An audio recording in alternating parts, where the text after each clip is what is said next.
go. Hi guys! Iya, pakita ka. Kakain tayo ng mochito. Ito ba lang?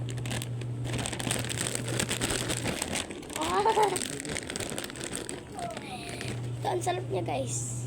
Bili ko, 100. Wow, ito eh.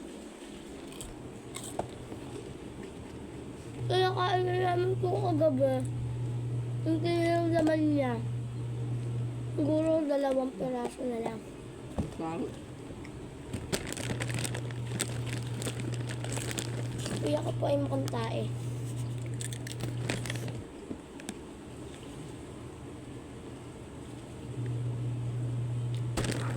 Ano po yun? Ang sakit ng batok sa matatanda.